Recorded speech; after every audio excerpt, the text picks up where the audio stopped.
K에게. 거긴 어떤가요? 잘 지내시나요? 이곳에서의 생활은 전반적으로 만족스러운 편이에요. 그렇지만 여기서는 돈을 벌 수가 없으니 한국에서보다는 경제적으로 어려운 게 사실입니다. 너무 비싸서 외식은 꿈도 못 꾸고요. 한국에서 흔히 먹던 떡볶이나 쫄면, 김밥이 너무나 그리워요. 물론 돈만 많으면 이곳에서도 다 사 먹을 수야 있지만 저는 그럴 만한 형편이 못 되어서요. 돈만 많다면 하고 싶은 거 다 하고 먹고 싶은 거 다 먹을 수 있을 텐데 돈이 많으면 얼마나 좋을까요? 어떤 조사에서는 선진국 중 한국만 인생에서 의미 있는 것 1순위를 물질적인 웰빙이라고 뽑았다고 하는데요. 17개 나라 중 14곳에서 1순위가 가족이라는데 참 놀랄만한 결과인 것 같아요. 그런데 제 경우를 생각해봐도 저한테는 돈이 1순위가 맞는 것 같아요. 전에도 한번 말씀드린 적이 있는데 저는 어렸을 적부터 집안 형편이 참 어려웠어요. 단칸방에 5식구가 한데 모여서 자는데 애들이 갈수록 커가니까 방이 좁아진 거예요.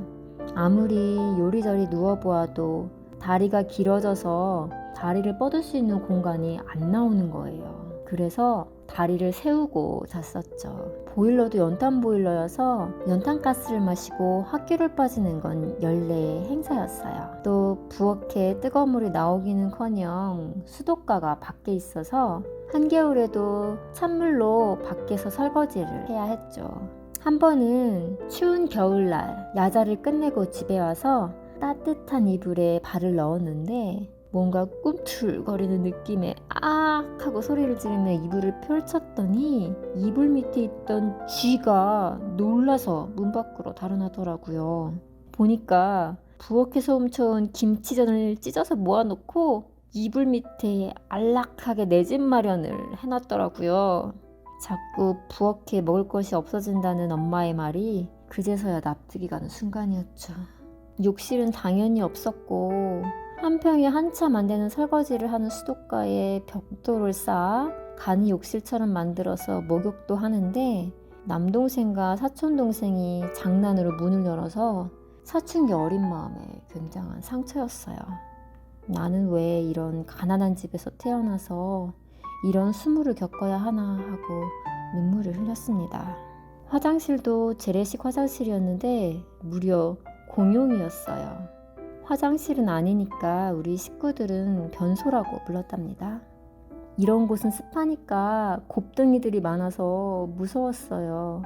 변소 문도 제대로 안 닫혀서 문을 잡고 볼일을 보는데 아래 정화조에 가득 찬 날이면 혹시 엉덩이에 닿을지 몰라 노심초사하면서 볼일을 봤던 기억이 있네요.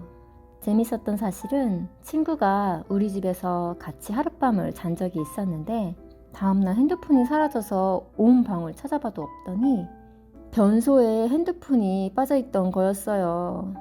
친구는 엄청 공들여 핸드폰을 닦았답니다. 참 민망했던 기억이네요. 저는 이렇게 어렸을 때부터 집이 어려운 걸 잘 알고 있어서 일찍 철이 들었던 것 같습니다. 거기다 장녀로서의 책임감에 집안을 일으켜야 한다는 생각을 계속해서 했던 것 같습니다.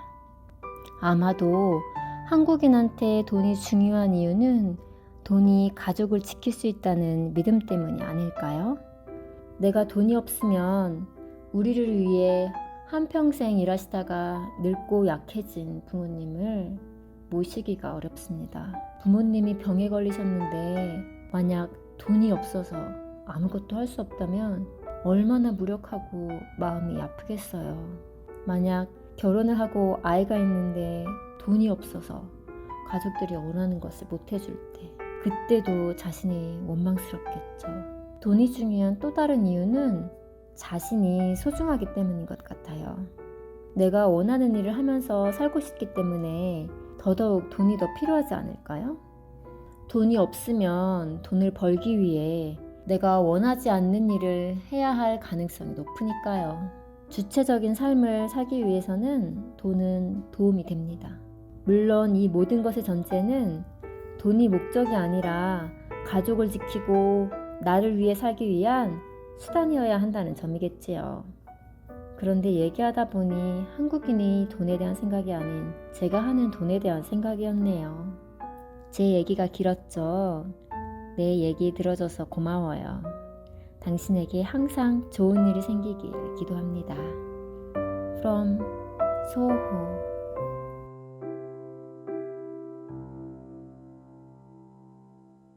다음 편지를 빠르게 받고 싶으시면 좋아요, 구독, 댓글까지 부탁드려요.